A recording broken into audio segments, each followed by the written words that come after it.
Grow Great is a city government leadership podcast with Lisa Norris and me, Randy Cantrell. Each week we share insights, experiences, and wisdom to help you and your leadership grow great. Our website is growgreat.com. We're celebrating in Dallas. We took game 1 in round 2 of the Stanley Cup playoffs last night, Lisa, but you knew that Sure already. did. Well, I knew it. I knew we were ahead at whatever it was, 10:37, when I got Yeah. too tired from my sleep aids kicking in. I said, babe, I'm out. Yeah. And they were ahead by 1. I guess that's how it ended. That is It was in the third. That is how it ended. And the player that ended it, which kind of leads us into the topic today, the player that ended it was a player that the Stars picked up at the trade deadline. Not too much inside baseball or too much inside hockey stuff, but teams acquire players sometime right before the playoffs, which I know can seem weird. And the Stars acquired just this ridiculously good player, and he basically put the team on his back in round 1, and now he scored a hat trick in game 7 of round 1, and he scored a hat trick, well, what is called a natural hat trick. He scored 3 goals in 1 period last night. So he's done this in 2 consecutive games, which is crazy. But it leads us into the conversation of change in roster, Right. change in people, maybe even it could be change in roles. And I know that your life is so static and there's just absolutely no change and nothing new ever happens. No, I sit here and twiddle my thumbs and go, man, I wish something Yeah. exciting would happen today. Yeah. Yeah. Well, So yeah. take We this talked anywhere about it being you a want good to. trade, kind of, it's a good trade, whether we acquired him. People debate heavily whether Luka issue was a good trade. That's Yeah. heavily debated. Yeah.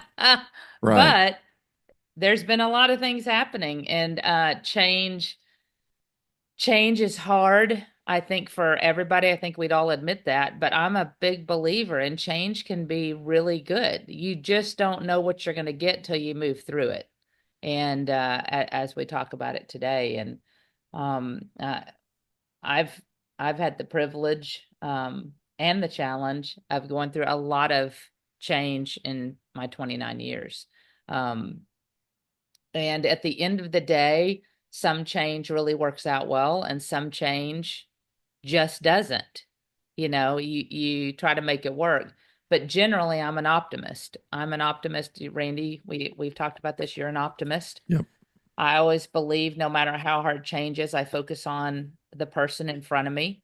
And when you have change, I've lost a lot of great people over the years that have had great opportunities, and I can never fault them for pursuing those opportunities. If something great comes up, it may be super hard on me. We've talked about many times when we were moving through change in HR and people left for a variety of reasons. 2 of them moved. One of them got a promotional opportunity in another city, but it was horrible timing and all happened at once. Within 9 months, I was down 6 people. And that was half of my staff, and including all the benefits and payroll and compensation team. So we had nobody, and I was having to fill all of those roles in addition to a director role. Through this Workday project, so we're implementing Workday for those new listeners or those that haven't been on in the last few months to hear what we've talked about. But Workday is a huge implementation, taking about 18 months.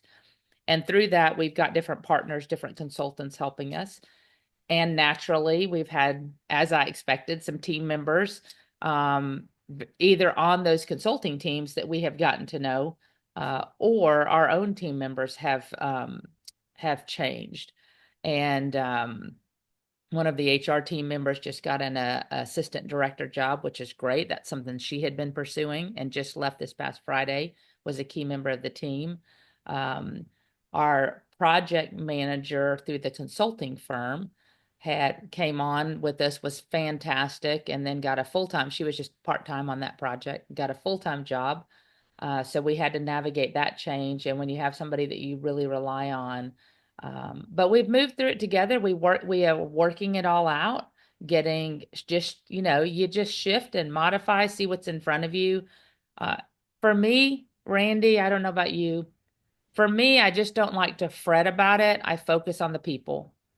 Okay, good for you. And they're always worried about me, and I appreciate that. They're like, are we going to find you in the fetal position? Do we need to drag you out from under your desk? Uh, and I'm like, no, no, no. I will be fine. You worry about you. We're happy for you. Uh, and really lean into that because it's not a circumstance I can control or change. So it's now it becomes a personal challenge is how I see it. How am I going to navigate this? What do I do next? What am I going to get to? It's going to take time and effort, and maybe I'm going to have to step up more, or the team's going to have to step up. But for me, it's just a window. It's just a window, and you just keep rolling.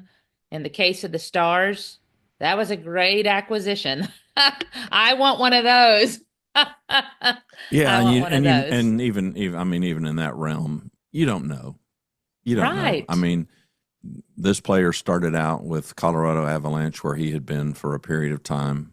He gets traded to Carolina, the Hurricanes. He played, what, I don't know, 16 games with them, and then is traded. Dallas clearly went after him.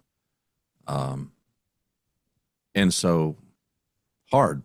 I mean, Dallas Well, especially for him. Maybe Dallas that was very disruptive. Dallas is the third team in the same season for a guy that had never been with anybody but one team. Right. One advantage, he's Finnish. He's from Finland. And Dallas has a number of Finnish players. And kudos to the team. So they put him with other Finnish players. Right. They are. So there's a connection. Yeah, I mean, pun intended. They are the Finnish line. Yeah. A line is three players who play together, all forwards, and he plays with two other Finnish players, and so I'm sure that helped. I would think. He's got. Well, anytime he's you can draw a alongside his own connection, countrymen. a friendship, yeah, there's just camaraderie. That's right. That can hopefully come naturally, and we all desire that. Yeah. We all desire a finish line, right? A group you can rely on. And sometimes that can bring out the very best in a person. And I don't know his circumstance, but it had to be hard on him to be traded 3 times. But look where he has landed. Not only for our team that has made an impact, but hopefully for him, he's found a home. And that's what counts. And when I try to hire, it doesn't always work out, but when I try to hire, I look for that. I want them to find a place.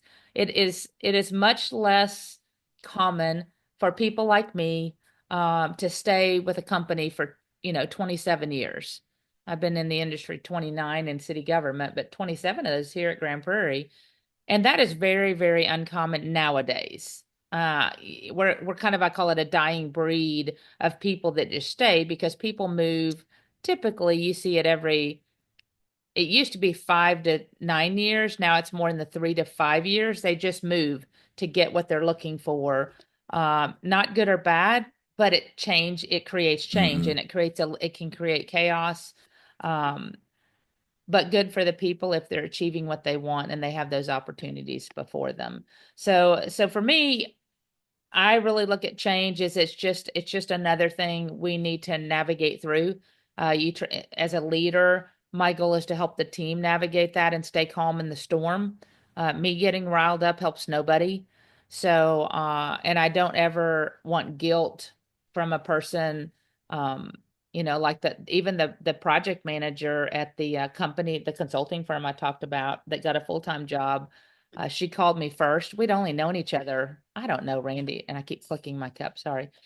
We've only known each other for like 3 or 4 weeks, but really had, like you talked about, a connection, just a personal connection for really no reason at all. We just are two common chemistry. Souls.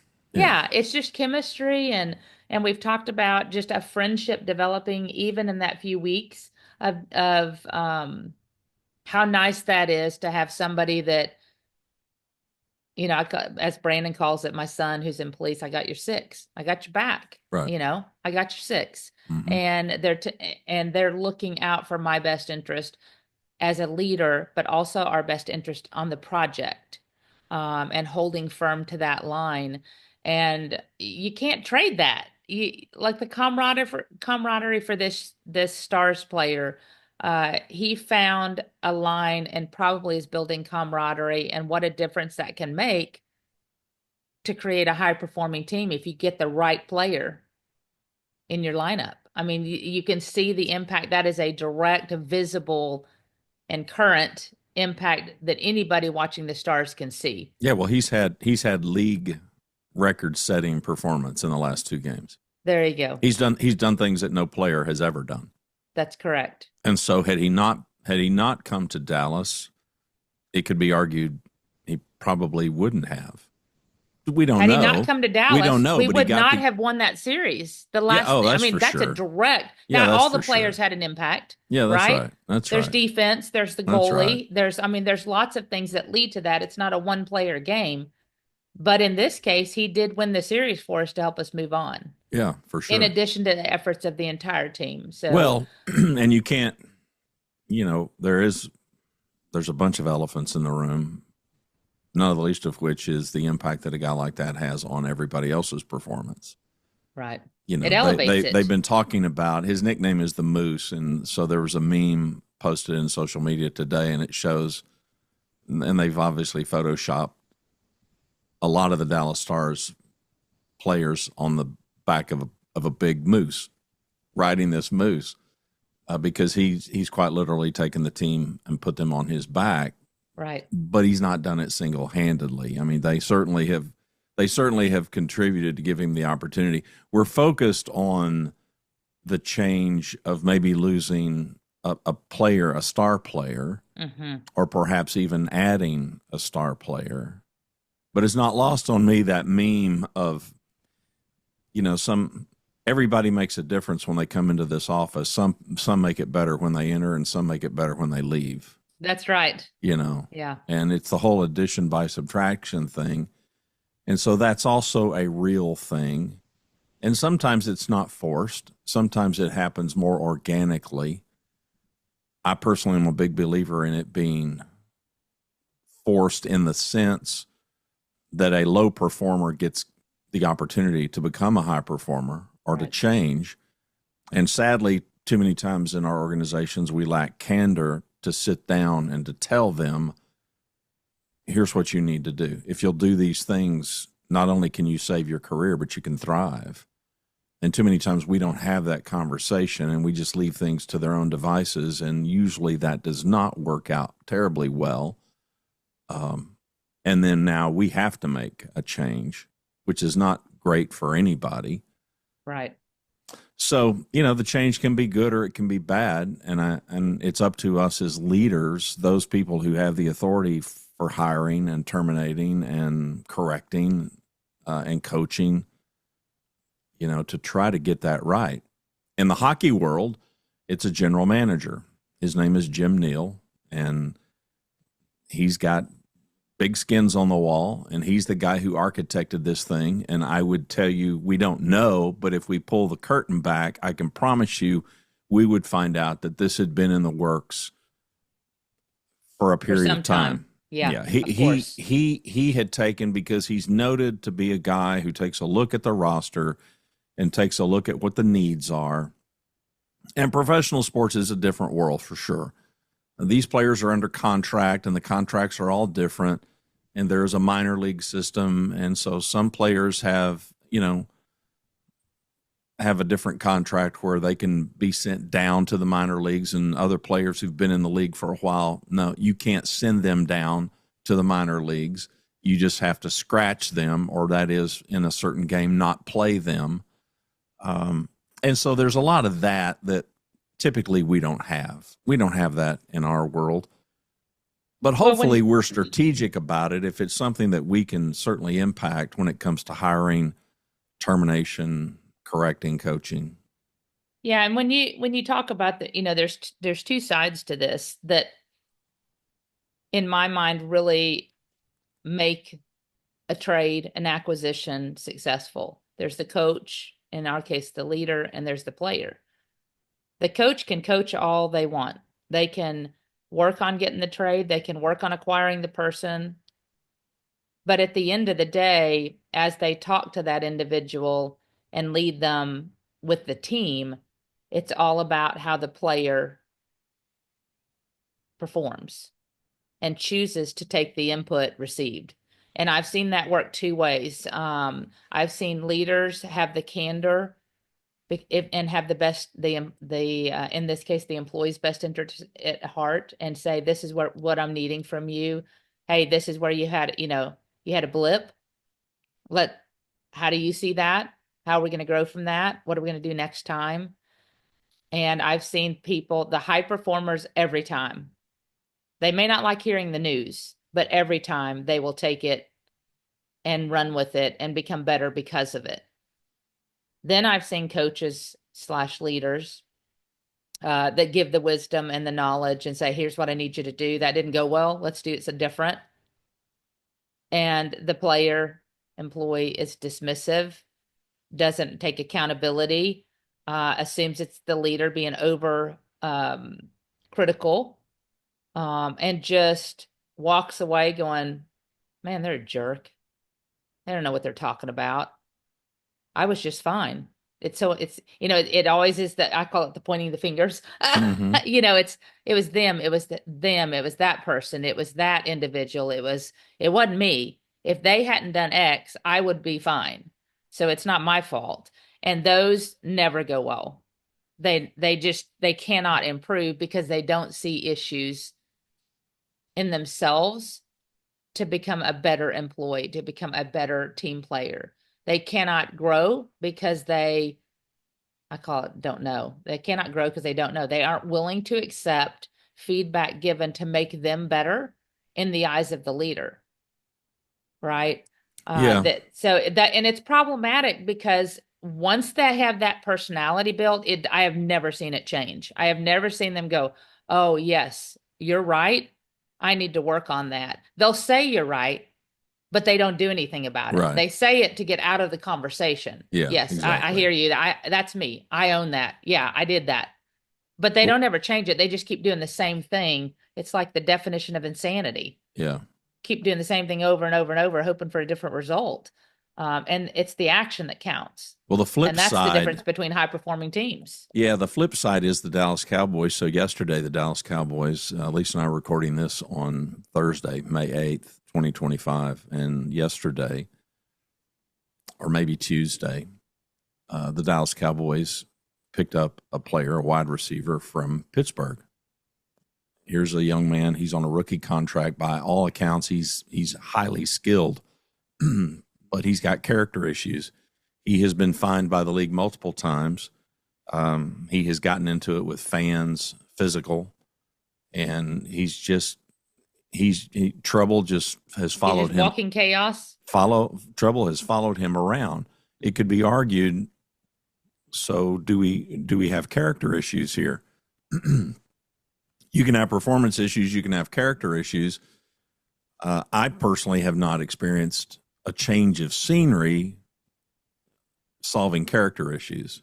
No. I've had the opportunity to hire some people that clearly had skills, clearly had the talent, but there was other baggage. There was non-performance based baggage.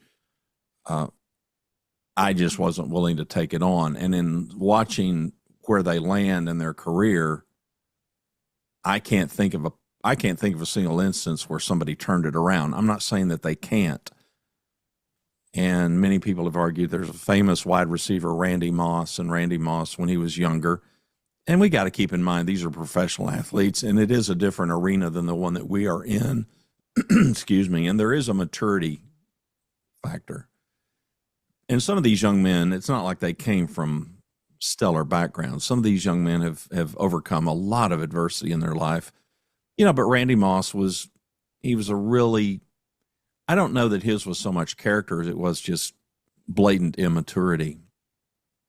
And Dallas had an opportunity. The Cowboys had an opportunity back in the day and passed on it, and probably have kicked themselves ever since. So it makes you wonder, what's going on in their mind. But it really speaks to two things in what we're looking for our team. and I'm just hearkening back to the young me who was doing what most of us do. We're looking for the skill set. We're looking Right. for the experience. And it took an older woman convincing me that you need what you need, get what you need, but sometimes you're going to benefit if you get what you need and you're not looking for the maximum of that, but rather you're focused on the minimum, kind of the minimum bar that they need to jump over when it comes to skill. Like, Yeah, like you're what are trying to they? just get them to the meats. And Yeah, I'm what are like, they why do you abs- just want meats? Yeah, what are they absolutely positively? They got to have this. Right. But then what if the upside for them isn't the crossing that bar, but it's they've just got terrific spirit and energy and great willingness. And she was right. She was right. Yeah, you can't. I just have seen it so many times where we focus as on leadership as when they're trying to get their people to perform, and they're like, if you know they're a great employee. This is what I'll hear. They're a great employee. If they would just get along with the team Yeah. and get their stuff done on time and their deadlines met and they didn't cause chaos, but they're really great. Right. And I'm like, what? Hold on. Yeah. What's great? What's great about this laundry list of things they don't do well? But they try. They're just trying to keep them. I just want to retain them so I don't go through a change. I don't want to have to. I don't want to have to go. Lose I don't want to the time confront I've them, and I don't invested. want to deal with it. Yeah, Yes, that's what they're saying. Yeah, and I always try to say, okay, hold on. What benefit are they adding to your team? Well, I mean, they do get the work done, and I'm like, okay, what detriment did they cause to the team? Well, they don't hit their deadlines, and they call in sick on Fridays, and they, and if they, but I'm talking to them about it. So if they could just, maybe they call in only 2 Fridays would be so much better. And I'm like, okay. Yeah, and how is this behavior even good for them in their career? But that's probably an extreme example, but it is what I hear over and over. They're trying to get them to the meets. Yeah. And I'm like, but what if you just held them accountable to the standard you wish to have in everybody, which is not meets, it's high performing. Because if we retain the meets employee, that's the level you're willing to tolerate. And that's a reflection of your leadership. That's the bar. I'm just trying to get you guys to do the minimum required to stay employed. And everybody, your high performers will see it, and they will eventually leave, whether it's in the organization or somewhere else. They will eventually leave because that's the behavior that as a leader, we have set the bar that we are willing to tolerate. And don't do that. Hold them accountable. Make change happen where it needs to happen. Give them opportunities, but if they don't meet it, change is necessary, and change can be good at the end of the day. Thanks for watching and listening to Grow Great, the City Government Leadership Podcast. Our website is growgreat.com. For Lisa Norris, I'm Randy Cantrell. We hope you'll subscribe to the show, and we hope you'll tell a friend.